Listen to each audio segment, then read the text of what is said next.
Cool. Welcome to another live stream. Hope you guys are doing well. So we'll take a few minutes at least just to sort of get ready and talk about what's going to happen before we fully dive into the session.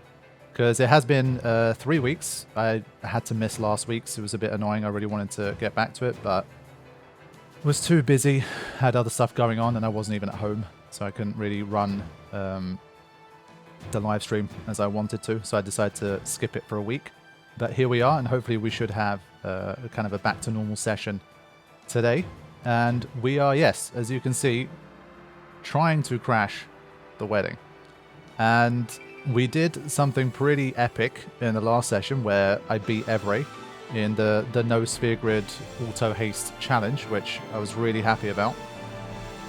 Man, this music is so loud. Like, the audio variation in this track is so huge. It gets really loud for some part of it and then quietens down a bit. So yeah, if my commentary ends up being too quiet at any point, just let me know. I'll just turn it down more. But yeah. So we beat Evrae. That was an epic fight. I was really, really pleased to be able to do that, especially live on stream. Had a good time with that. And our reward is to try and run this mini gauntlet in order to be able to progress the story. Now, there's bad news and there's good news. Mostly good news, but the bad news is ordinarily there wouldn't have been an autosave here. And so if you were to fail here, let's say you were playing the PS2 version or something like that, you get kicked back to having to fight Evrae again. But thankfully for us, on the Steam version, you have an autosave here. So even if things go wrong, you can reload here. And so that's a good thing. And even if need be, basically I literally made a copy of the autosave file itself, and so if something happened to it and I lost it, I'd still be able to basically carry on. So hopefully, one way or another, we're going to be able to try and get through this, however many attempts it might take. But this bit is definitely super dangerous if you're unprepared, and depending on the kind of challenge you're doing, if you don't have the right equipment and preparations, it can be really, really brutal. So that's what's to come. I didn't really do any research or practice. Sometimes if I know something really tough is coming up and I have time, I tend to have a little look at the session before I start, so I have a bit of a better idea of what to do. But for this one, unfortunately, I've not done my homework, so I might be failing this test. So we'll have to see how it goes, but that's the plan. We are going to try and see if we can get through this, and it's not going to be easy. So I'll start having a look at equipment and stuff. So Kimari self-destructed, I think, to win against Evrae. That's what we had last time. Now, this is where evade encounter is going to be huge, but we need fire protection here. If we don't have fire protection, that's going to be pretty rough. Does anybody have any kind of fire protection? We got a null blaze, an SOS null blaze. That's something. But if it's not the evade encounter guys that have it, then that's not going to be good enough. I mean, to the extent where we might need to make a customization. Let me have a look at my options here.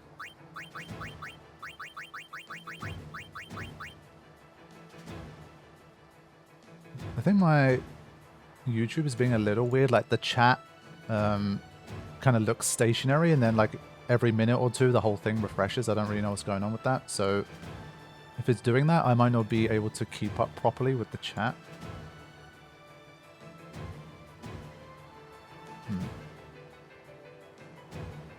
Yeah, not sure. I'll try and keep an eye on it. Maybe a fire ward can do. It really depends, I think, just how many turns are we giving up and how many can we get rid of before they attack us. We'll see.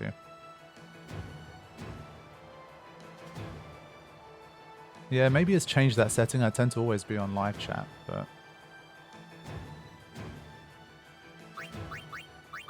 yeah, I can make it fireproof. So that's good. We've got enough bomb cores to do it, which is nice. Some guy, welcome to the stream. Glad you could catch one. Yeah, sorry the timing doesn't work, man. But for me at least, this is unfortunately like to kind of make everything else fit. I have to kind of fit the streaming around everything else rather than make everything fit around the stream, if that makes sense, because the streaming is very much like a, it's not even secondary, it's like tertiary. It's almost like a little hobby extra thing that I do on the channel, honestly. So I kind of have to fit it in whenever it's the most convenient for me. So apologies if that's bad timing for you guys, but fortunately that's the way it's got to be. Hey Phoenix, welcome to the stream. Good to see you. So we can either make SOS, not like a multiple SOS null blazes, or we make one fireproof. I think since we have, the only problem is if I need to reload this autosave, there's like 5 minutes of cutscenes before we even get going. So the question is, if we do commit to a fireproof, where do we put it? Who do we put it on?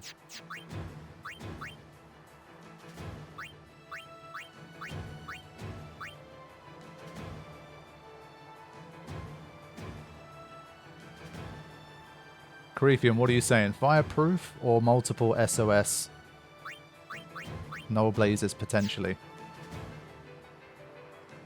And we spend the fight in SOS. Kari's saying fireproof Orin. Yeah, maybe just dumping it onto that one. Obviously, I like to try and think ahead a little bit, and when it's like challenge stuff, and I know that I've got stuff like Seymour Natus to come, I'm always like, wouldn't it be nice to have multiple elemental protections on the same armor? But I think Seymour's going to be so fast that stuff's probably just not going to help me at all. So I think we definitely, I think, need a fireproof. I think without fireproof, we're kind of screwed.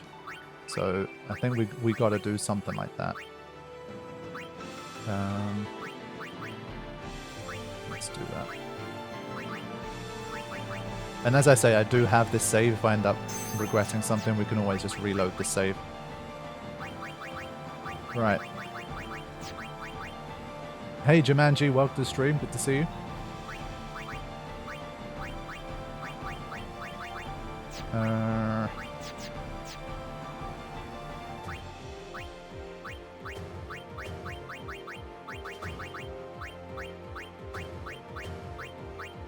Can we TKO anything here?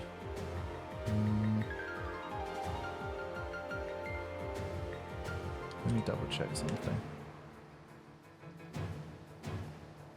This is definitely a preparation section, so it's worth just taking a bit of extra time. They've got 25% resistance to petrification, but they have 95% resistance to dark, these warrior monks. So, and 50% resistance to sleep. So Stone Touch might still work.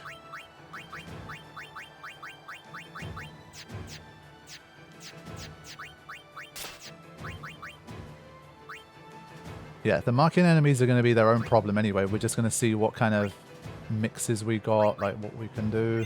I really don't know. This is probably still going to take a few attempts either way. I'm not confident we'll be able to get it done first time, but...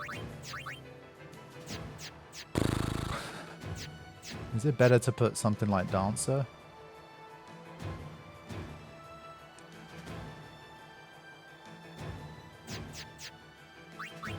I'll try Riku with Dancer and Orin with Comrade, just see. Yeah, it just depends what kind of items we have and what we're willing to give up to beat the cannons, but I think let's just make a start. Let's have our first run at this. And we'll take it from there.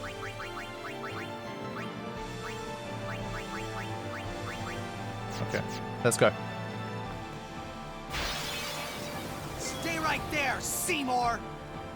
Okay. How many turns? Oh my god. Yeah. But Orin should be safe here. Basically, this fight, Orin, I believe, is basically like invincible. Because he's fireproof, unless I forgot to equip it. I think he's pretty safe. Now, the question is, which ones can we steal from? As in, do they have the same steals and are they worth it? Because basically, I can just leave Orin to win this fight for me, I think. So it's worth risking the steal. What do they have? The rare steals were purifying salts from those guys. Yeah, I mean, purifying salt isn't really that important. Maybe, yes. Maybe. Hey, psilocybins, welcome to the stream. I'm still going to try and steal anyway. I think I have little to lose here. So this will be a bit of a funny fight. I think it's just going to be... Riku's going to get taken out by the fire, but I believe Auron should be pretty robust to everything that these guys can do. Alright, got the 2 high potions. So now we're going to watch a lot of these animations. So I'm going to ×2 speed here because it's going to take forever. Yeah, 446 for Riku. So it's going to be kind of funny. This is what preparation can do for you for this bit. And we do have a shooting star at our disposal for Auron, which is also good. Yeah, there's no way we're going to bring in anybody else here. Some guy, welcome to the Shoot Puff Riders. Thank you for joining us. Yeah, I mean, that is totally what Auron... That's an Auron thing. Like, that suits him. You don't have to stretch the imagination too far for that.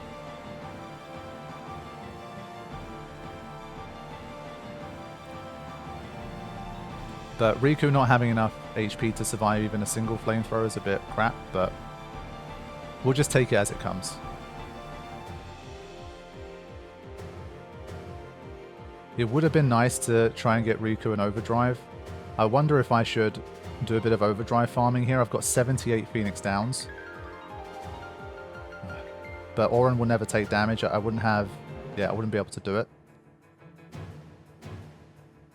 If she was on Stoic, yeah, she's on Dancer, yeah, it wouldn't have worked. So I'm just trying to think, like, this would have been a good fight to maybe get some overdrive for those two. Would have served me well, but I don't think there's a way I can really make that happen. I'd have to use, like, a Mega Phoenix, which is not worth it. Fortune from MGS2 vibes for sure. Speaking of, did anybody in the chat know about or actually go to the Metal Gear in concert in London on Saturday last weekend? I was there. It was an amazing concert, a great time. And they did play Fortune's theme, which is one of my favorites from MGS2.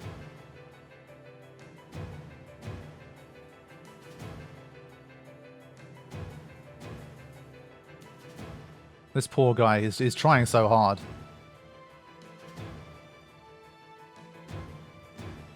Alright, one more hit, and Auron's basically soloed the first set. But the trouble is those like cannon guys, they're going to really... Nice crit to finish there. Yeah, those cannon guys can kill Auron, and obviously if he dies, then we're in deep shit. So... First battle has been successfully overcome here. Does Riku have a useful SOS? SOS shell. I guess I could give her an SOS Null Blaze.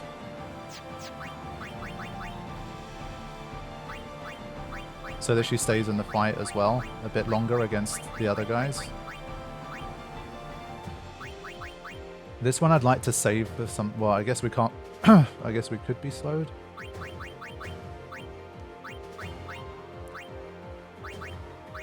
Yeah, I wonder if this is worth it. Keeps her in the game a little longer. Let's try it. Throw a bit of caution to the wind. Alright.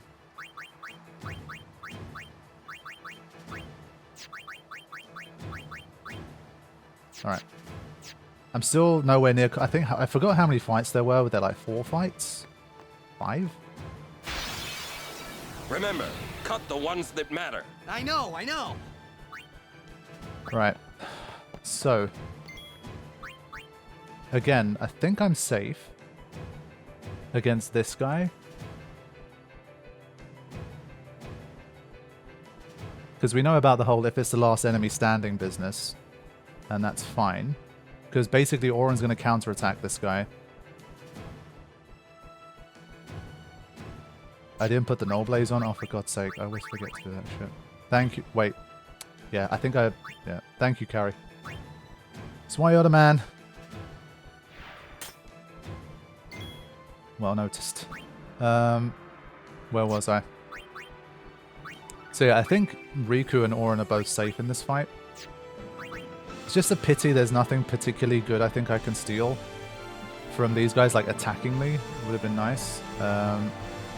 YKTs, steal remedies and ethers. It's just not worth it. I think I still maybe try for the purifying salt in this guy.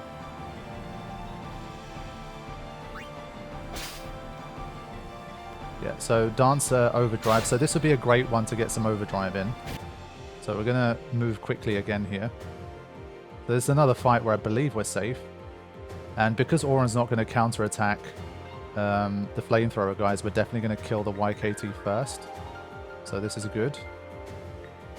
And Riku having an overdrive is definitely going to be good for us moving forward.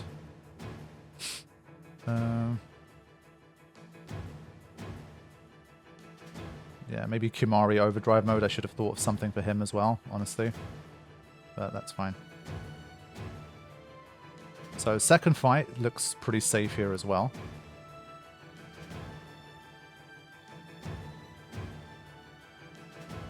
Because we're doing such little damage, the YKT should attack Riku enough times to fill our overdrive before it's taken out.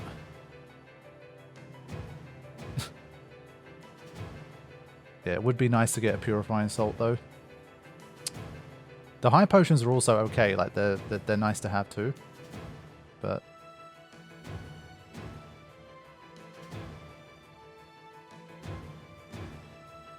okay, nearly there.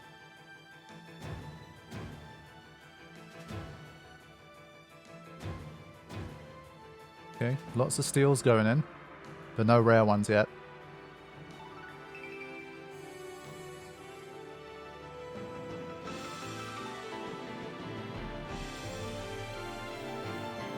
And Riku has the full overdrive. So, good start. But again, you can imagine if I didn't have the customization here, it would look a bit different. Hey Francisco, welcome to stream. Good to see you.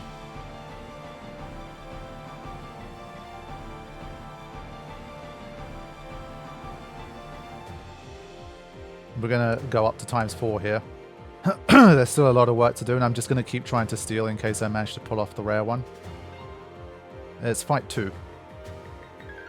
But at least we know how to handle the first 2 fights. Even if we get a game over, we'll be able to prepare more quickly and just get through fight 1 and 2 faster on the next try. Nearly there.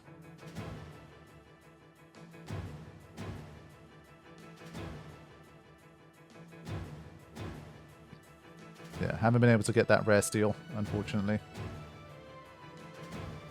Alright, good job. So just going to be mashing X through this one. There's no harm in trying. Riku just needs to keep trying to steal. Maybe she gets lucky. It's nothing. Like, she does such little damage, it's not really worth it.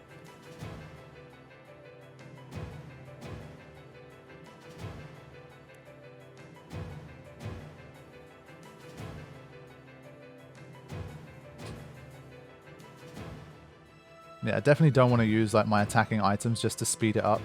If speed is the only thing we're going to gain from it, it's just not worth it.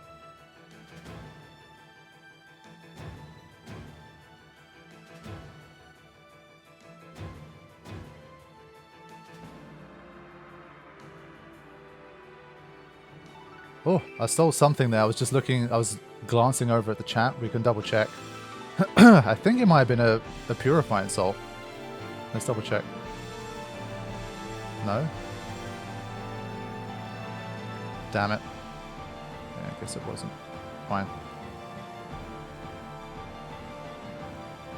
High potion. Okay, cool. Yeah, I saw like something popped. I just couldn't see exactly what it was. Especially on ×4 speed, it doesn't last very long if you're mashing X as well. Ah, Daredevil's been learned. Okay. Could have a use. Yeah, okay, another high potion. Wow, I think she's stolen like 5 sets of high potions from these guys, but no rare steal. Pity.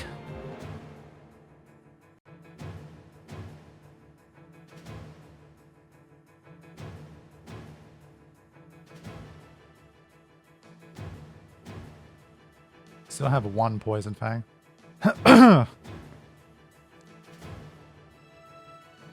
More high potions, wow. Definitely lifting the high potion stock here. Good stuff. So that's fight 2 complete. And another high potion to boot. Let's see. up to 58 now. That's cool. So keep her in SOS. I think for Kimari it doesn't matter too much. He's kind of getting taken out either way.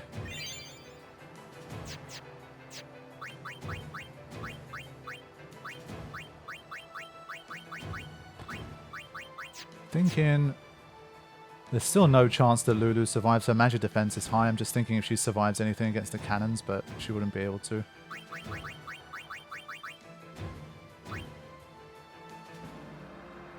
Hey Toby, good to see you, mate. Glad you've been enjoying the 10-2 stuff. I know you're playing through 10-2 yourself as well. Glad you're liking the Escape series. Alright, I think overdrive mode for Kimari. I might set it to Stoic, honestly, for him. It might be better. I think in general, let's roll with a bit of Stoic. He doesn't have Dancer, unfortunately. I guess Warrior, so that he does something. It depends, though. I guess against the cannons, Comrade might be good. Depends how quickly we can take them out or not. Just stick to Warrior, maybe. Okay. So let's continue. Try and do fight 3.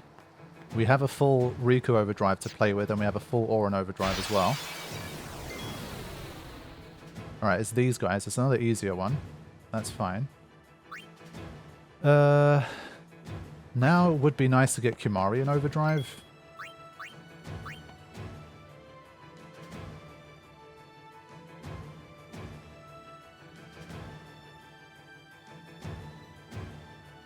Yeah, so for this one I might be reviving Kimari just to get his overdrive. And we have lots of Phoenix Downs at our disposal as well. Hey Romeo, welcome to stream. Hey NG Plus, in case I missed you. I'm not sure if I shouted you out when you arrived.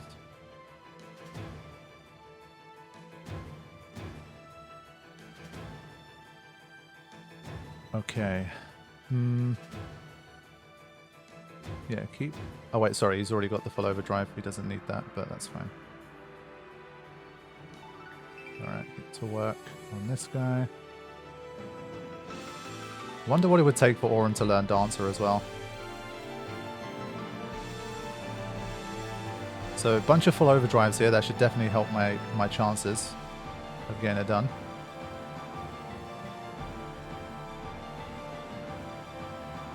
Down you go. Not a single Purifying Salt, though. We haven't picked up a single rare steel. Oh! There you go. Complain about it for long enough, it'll happen. Nice.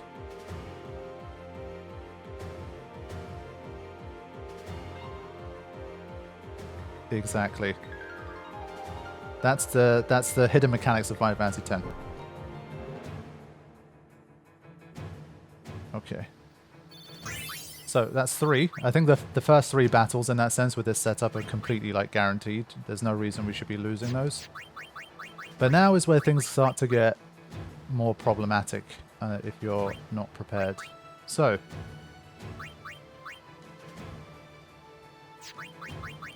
just thinking. Oh shit! Thrust kick.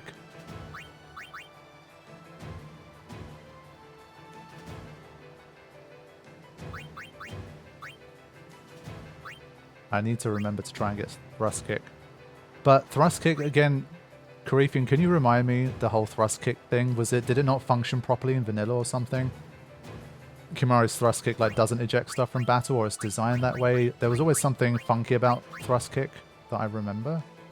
It doesn't eject. Is that by design or it just doesn't work properly? It's just misleading. It's just a reskinned seed cannon. Fine. Yeah, it's just misleading because obviously when you get thrust kicked, you get ejected, but his one doesn't have it. It's a mistake, I'm pretty sure. Yeah, okay.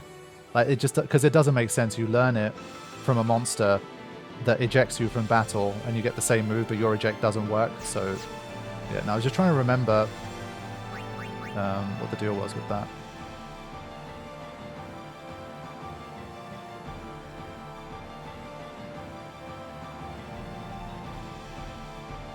Okay. I think we just go for it again. I think we might have to decide what to mix. Might be worth doing a mix to start. Here we go. This is where things get a lot more dangerous. Actually, no. Is there only the cannon at the end? I swear there were 2 fights that had cannons here. I guess not. Fine, then it's not as bad as I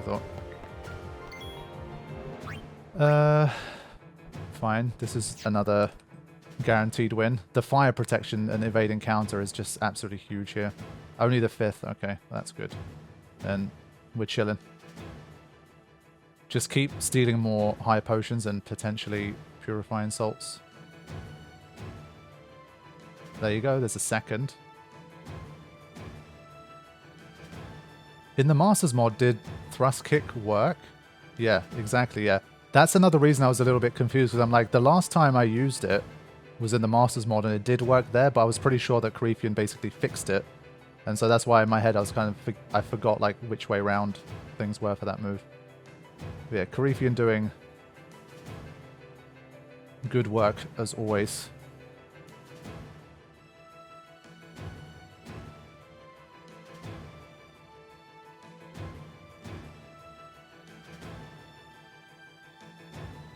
Vanilla fix 5 out of 10. Yeah, those high potion steals have been good. Yeah, if we do get to the Via Purifico, which I'm pretty certain we can, even if I fail on Battle 5, I'm sure there's a way that I would have been able to win it. I'm absolutely certain we can get through this, but...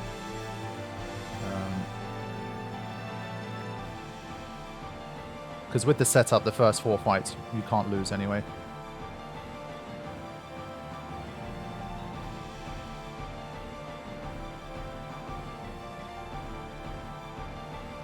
Yeah, they should hire Carithian for the eventual remake. I always wonder, truly, like, developers, how much do they... if they're, let's say, remaking a game, how much do they really know about what the fandom thinks of the game? And, like, the people who have decision-making power, not just, like, the PR teams or whatever it is, just, like, the top dogs who probably make the most important decisions, how aware are they of what the fans think, and to what extent do they even care or cater to what the fan response to the original has been, versus just like they just do their thing. Like, you know, when they were first making the game, they didn't exactly consult the fans for it, so in a remake they still do basically what they want to do anyway and don't care too much about fan stuff. I don't know, probably depends a lot on the developer and the individual, but if I had to guess, I think it's more likely they're fairly disconnected from, like, the fans, at least. I feel like I tend to underestimate how much the developers are also players of the game. Yeah, for sure. That's always been a hard one for me to really know as well, because depending on what your job literally is in development, like, maybe you don't play the whole game that much, like, because you're focused on one specific aspect. You play the game you only play, like, certain sections, you play it a certain way. As someone who worked in the industry as a localization tester, even for us, like, we obviously had to play the entire game to make sure we basically checked every single string of text that could appear in your language. But at the end of the day, you play with debug menus and stuff, and so you can warp around to any part of the game or the story that you want. You can activate cheats to make you get through certain bits more easily, so it's not really a reflective experience of what the end user would play, and that's just us as localization people. So I just really don't know to what extent, like, the developers play the completed final product and get to experience it as the way the consumers do. Because there's obviously their work is to make the game and obviously keep playing the game and keep playing new builds while it's being made. But then once it already is made and it's all come together and ready to go, how much more would they actually play the game at that stage and experience it the way you or I would? I'm not sure.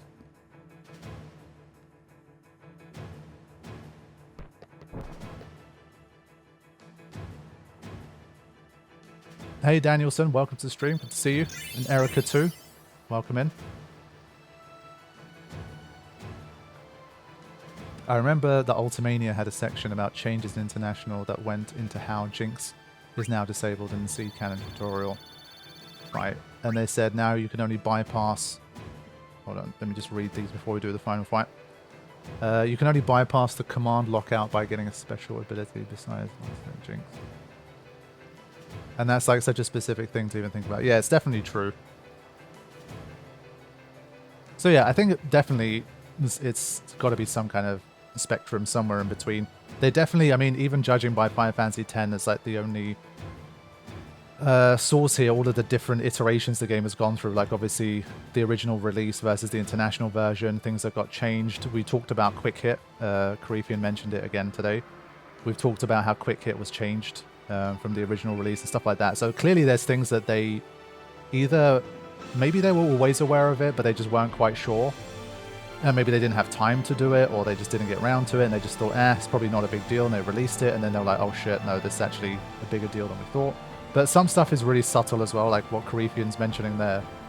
I mean, I'm sure that's not going to affect, like, the majority of people probably don't even think about that. And so, definitely a bit of both. Now,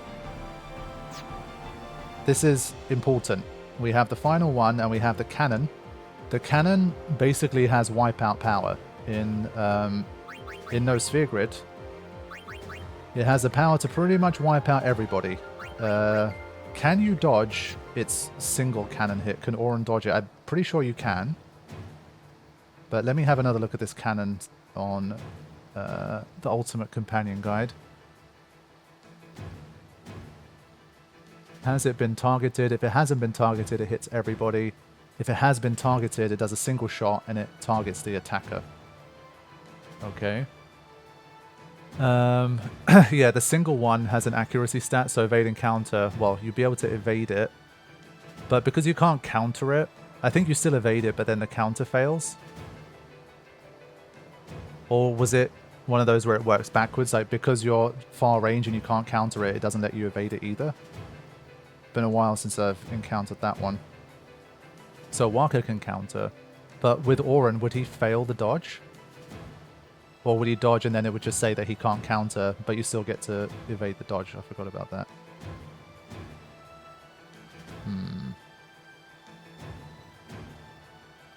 Yeah, so because you can't attack it, I'm just wondering, like, let's say theoretically he got hit. Like, you hit it with an overdrive? Would an overdrive count? Yeah, because Auron could theoretically use an overdrive. You mixed him in. Sorry, brought him in, not mixed him in. Yeah, okay. Right. Let's see what we can do. Yeah, the question is which overdrives can even target this guy. Like, can we use Shooting Star from Auron? I don't think Shooting Star from Auron works on the cannon when it's far range. And I don't think a Riku mix would hit it either. So is there a way we can come in, use an overdrive, and get rid of the cannon in a single thing? If not, then we're in big trouble. Yeah, I guess that technically hits it, but obviously we're not going to be able to kill it. We need to get rid of it because otherwise, I think that's where, I guess if Dragonfang does hit it, then it will try to hit Auron as a single attack and he'll hopefully dodge it. This is a weird one. I'd love to have a save state here, so I don't have to do all this again. It's already been half an hour. Our problem is, I think when we do attack it, we need to take it out in one turn. Because especially on Auto-Haste, if it gets 2 turns or something back to back, we're going to die. So, yeah, it's just, it's more a case of understanding how its mechanics work, and that's why Carithian is smugly not revealing all. Because it literally says in the Ultimate Companion Guide, it just says, has it been targeted? And if it has been targeted, it focuses a single hit on the attacker. So I would think, like Francisco's saying, if you use Dragonfang, technically you've targeted it and you might hit it. And then if you do, it would try to target Auron, who would hopefully then evade it. But no, it's chill. Carithian can let me try and figure this one out. I kind of just want to get into the fight and see the turns before I do anything, but I think we need to just get in. The reason is I'm wondering if I should leave Auron out, because he's not going to get the first turn. So I'm just like, do I leave someone else in so that I get to choose whether to bring in Riku or Auron? I think that's probably the smarter thing to do, because I feel like either one could do something beneficial here. At least it would give me a bit more choice, because I feel like everyone else, I think the fire protection isn't as relevant anymore. So I think we're going to go like this. The reason I'm going to have Lulu there is there's a chance, but she won't be able to attack. It just won't matter. She'll just get hit and die anyway. Is there any chance Waka survives the all cannon hit?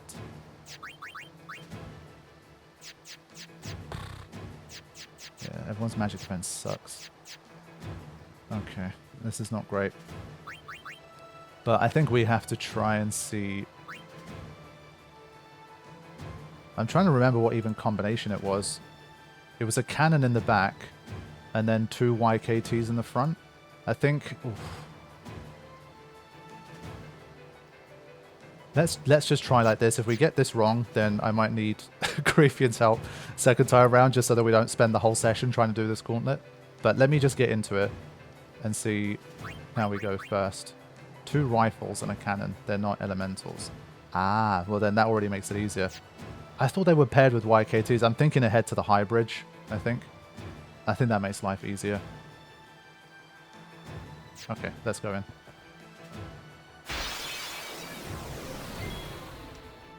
Because, I mean, the thing is, if you take these 2 out, then you move in anyway. So then it's a lot easier than I thought. I thought the 2 riflemen were going to be YKTs, like the big kicking mechs. And I was like, shit, how am I going to take all of those out in one go?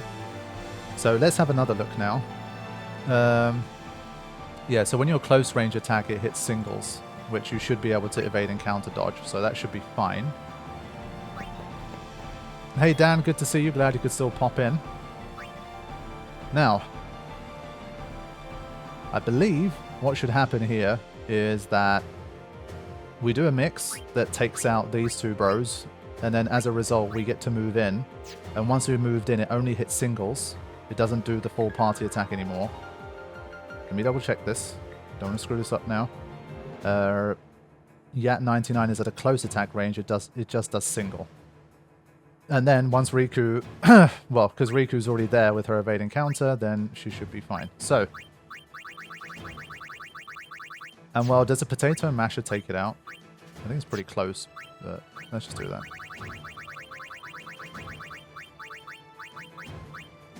Just mix 2 maps together?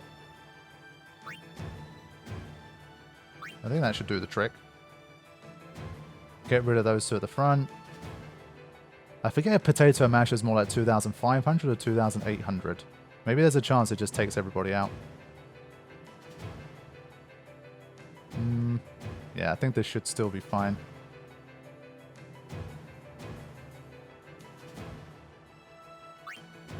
Let's try. If I screw this up, that's completely my bad. Exactly 2,700. Did you guys see that? I hit the exact HP value for the cannon. Wow.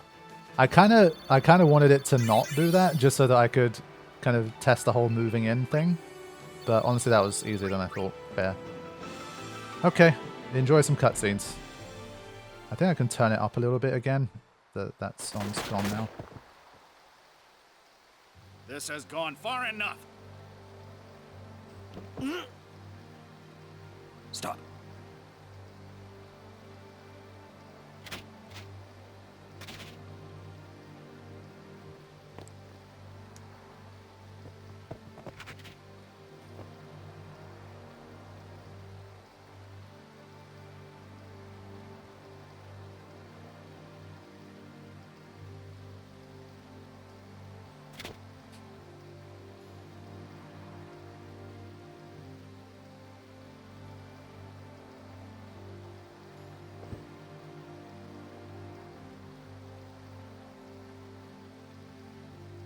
Ascending?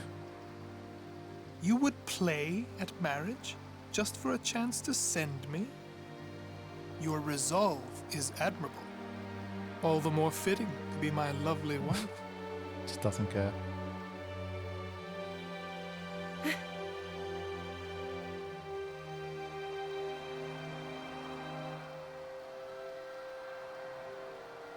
Stop! Do you not value your friends' lives?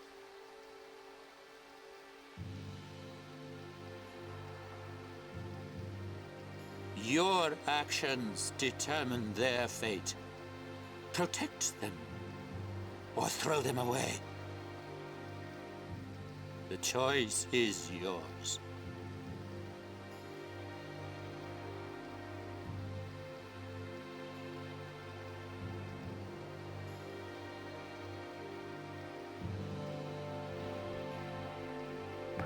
So close. Just need to have like 5 more boss battles against him now.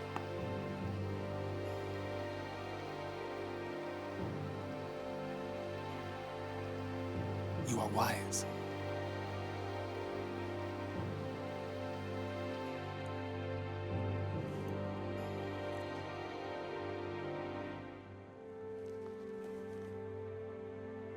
Such a difficult moment to watch this.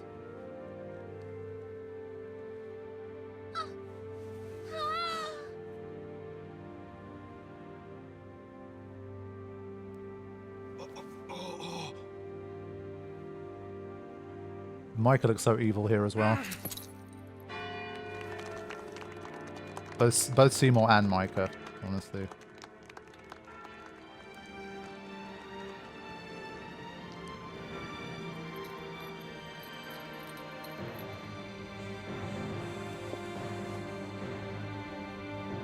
Kill them.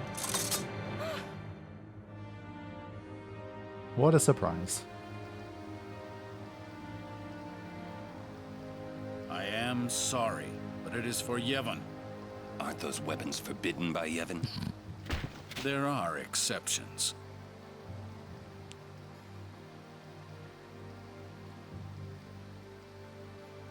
No! Throw down your weapons. Let them go. Or else.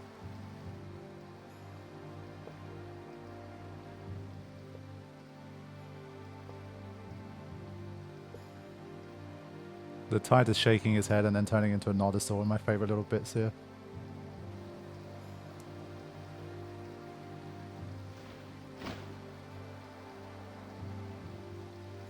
I can fly. The Tide said, no you can't. Okay, fine, I believe you. Leave now, please. You're coming with us! Don't worry. Go. This is foolish. If you fall, you'll die.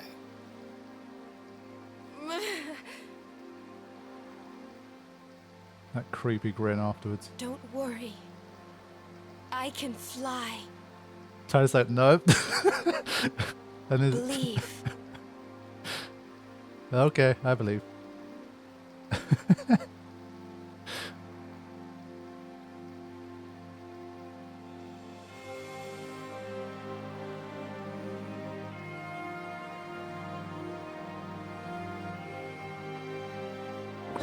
Great scene.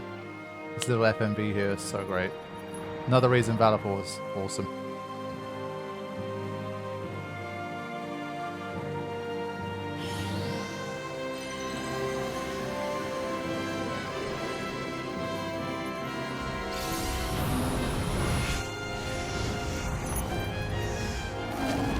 It's so well choreographed. Yeah, they did that in like Final Fantasy 13, basically. Need Bahamut for that. Cover your eyes!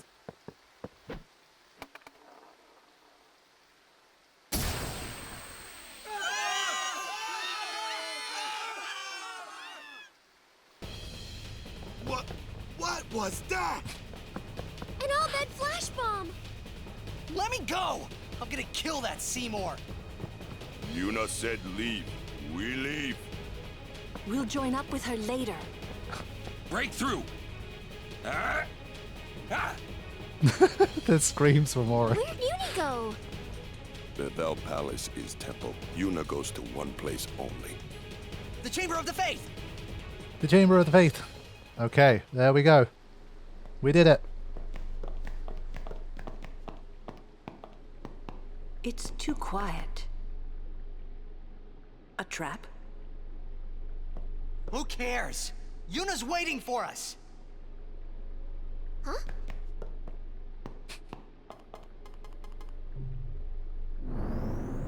What's a machina doing in the temple?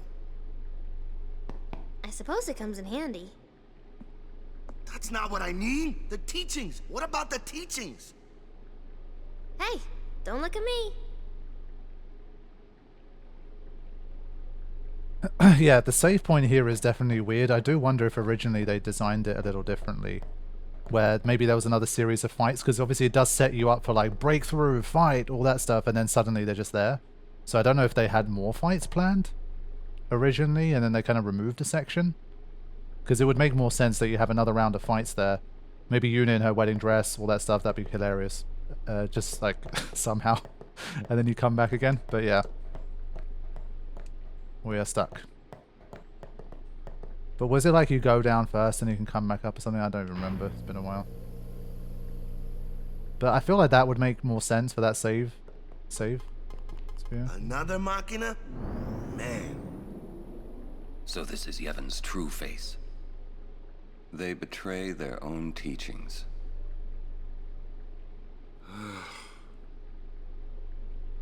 They treated us like dirt. Yeah, the way he delivers that line is great. Okay, so we can go back up. Hey Rule, welcome to the stream. But one detail I actually noticed that no one in chat mentioned, and honestly I don't think I'd ever really noticed it before, is during the scene where Yuna basically gets ready to try and send Seymour, Micah is the first one who says stop, and then he says, do you not value your friends' lives? Did you guys notice that there was basically fireflies started to appear near where Micah was? And obviously we learn later on that Micah himself is unsent. You're not supposed to know that at this point in the game. But it's Micah who is the first one to say stop. And so obviously like at the time you wouldn't think anything of that. But obviously later on when you see the game again, you'd be like, oh shit, like he was literally starting to get sent. The specific fireflies there, I never really linked it to Micah a lot of the time. When playing through, it's just like, you know, because there's so often just fireflies randomly around and doing shit. And you've been killing a bunch of, you know, monks and enemies and fighting and all that stuff. I didn't link it directly to him. But I think the fact that he's the first one to come out and say stop. And the fact that obviously some fireflies appeared, like no one else caught onto it as well, of course. No one in the party realized. But I think that's a pretty cool little detail. It's definitely one of those where I'm sure like a decent percentage of people over the years would have probably noticed it. But honestly, I'd be lying if I said I'd really paid attention and connected that.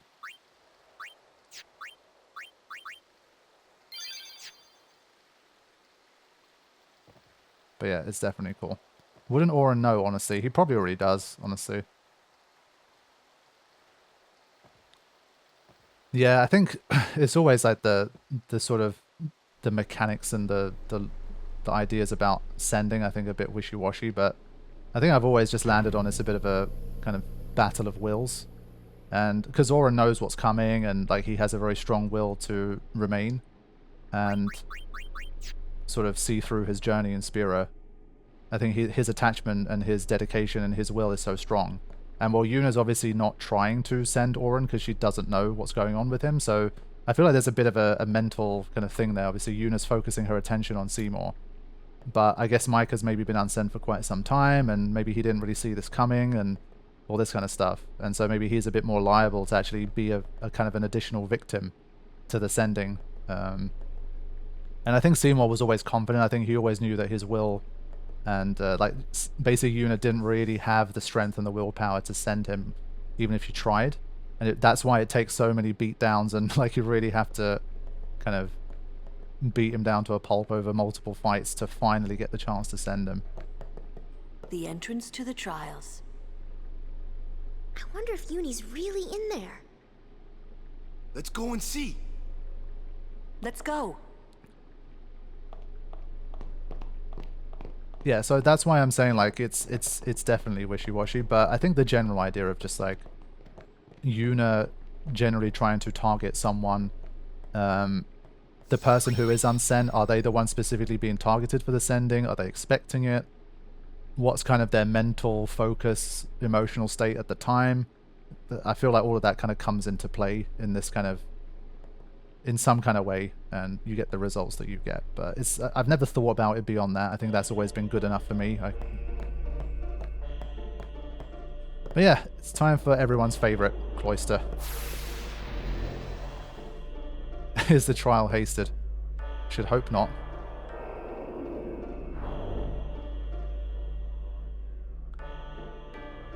And every time I do this, I feel like I forget completely what to do. I find my way out of it in the end, but I'm always just like, I forgot what I'm doing.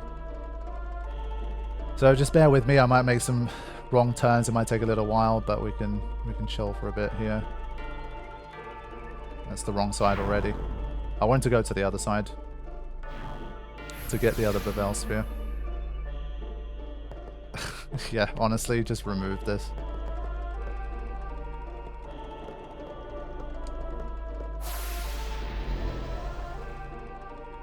Yeah, but there is the whole thing about the original version of the game. The Japanese version, everything moved faster, as in, I think like the arrows rotated more quickly or something. I had it in one of the videos.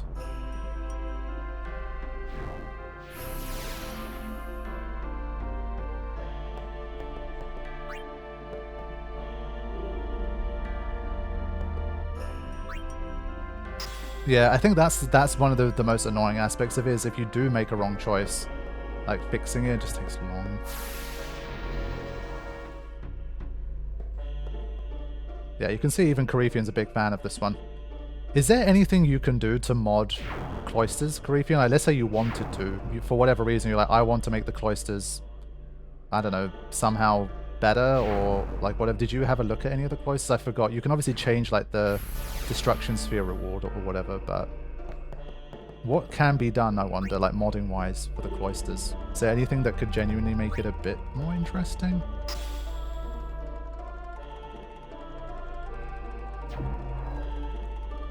Can you, like, for example, maybe remove certain animations so that things happen a bit more like snappily, instinctively, instead of just like you wait, like you said, 45 seconds to kind of see something happen?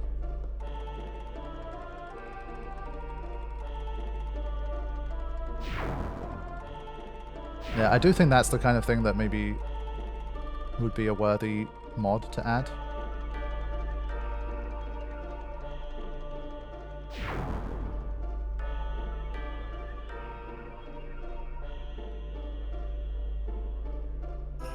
I still feel like the Cloister of Trials, each one should have had a boss at the end.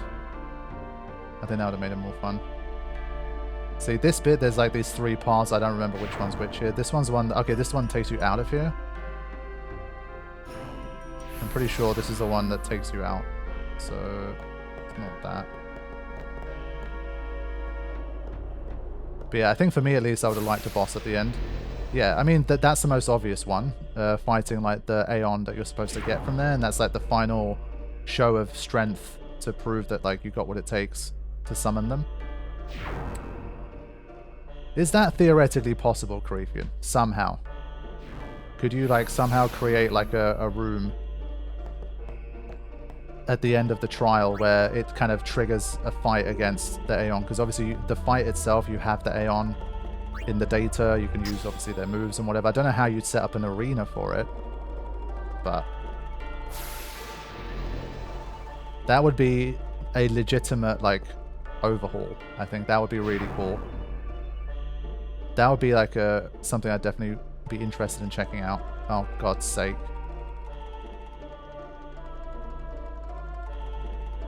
No! God's sake. I hate this trial. It's so shit. But yeah, I think that's a really cool option. I guess, yeah. But like theoretically, could you, let's say, get to the Chamber of the Faith, and then once you make it there, like a fight triggers, and then let's say it warps you out of the room and you have the fight elsewhere, obviously not in the temple, but could that be done? I feel like that would be great. Like that would be a meaningful like upgrade, I think, to the Cloister of Trials. Like, I'd be wanting to play a mod where the Cloister of Trials had new battles in it.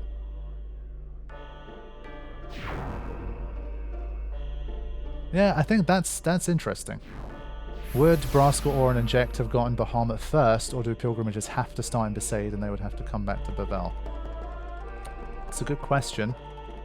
If I had to guess, Bahamut being more powerful than the others, and Bahamut's faith being a bit more of an important one compared to the rest. If I had to guess, you probably can't go straight to Bahamut, but I really don't know. Like, we know the order they went in, so then you kind of have to assume that, I guess they did get Bahamut first, but I don't know. I mean, becoming a summoner by getting Bahamut first is kind of badass.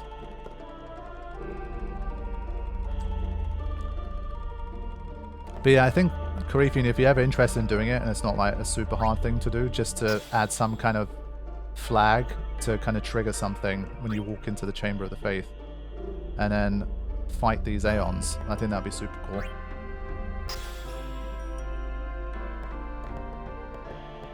The more I play this game, the more questions I have. You and me both. Questions never end. So where do we put this destruction sphere now? Any ideas, folks? Is it the bottom bit? It is the bottom bit, right? I think that's where we put it. No, this is where the other sphere is. The other...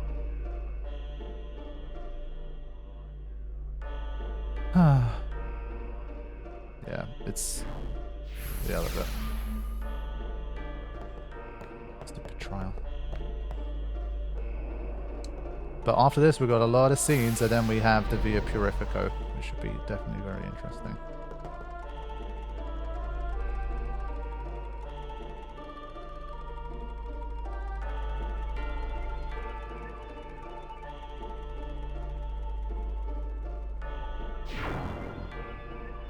Yeah, I just feel like Bahamut is different to me, because of Bahamut's faith and how much it appears in the story and that kind of thing.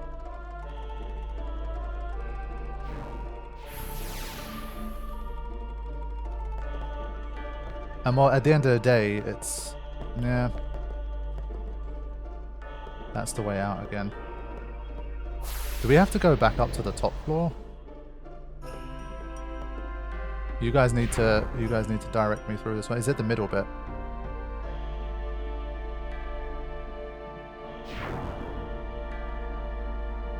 Yeah, no, okay, this is the destruction sphere, then this unlocks the path out of here and blah blah blah. Yeah, okay, yeah. Once you're done with the top floor, I don't think you need to go there again. Yeah, okay, I remember.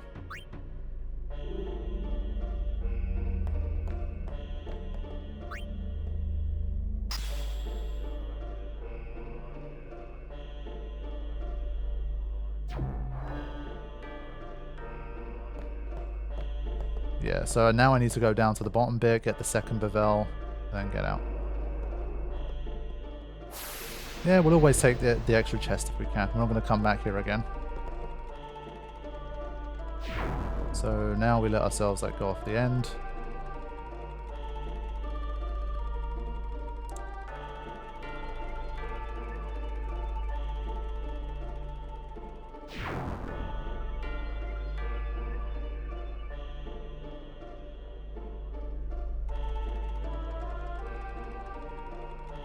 Yeah, I've always known it as like there's a difference.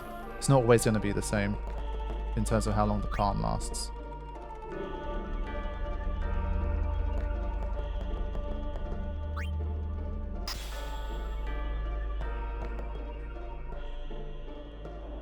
Nah, I don't think they say it's 10 years. They just say it's been 10 years since he defeated Sin.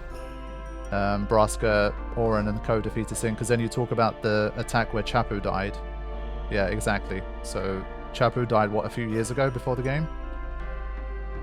So it's definitely not 10 years.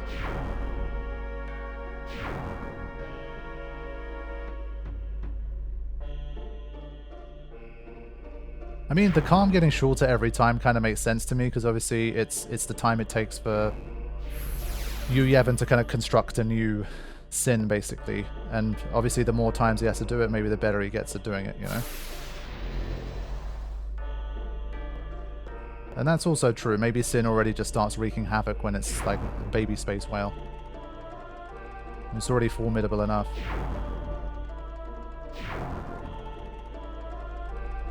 We did it! Let's go.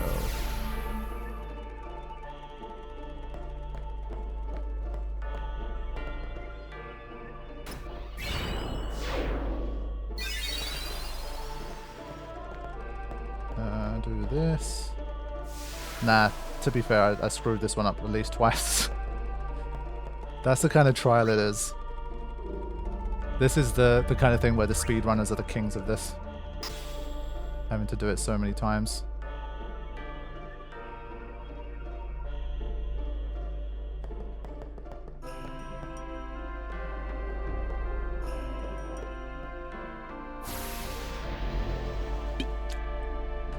Okay. They don't care about the Night Lance, noobs. They have no idea. I'm going to invent a new speedrun strat that uses the Night Lance somehow. Show these guys how it's done. But this is like the richest I feel like I've basically ever been at this point of the game. Insane. Okay. Cutscene time.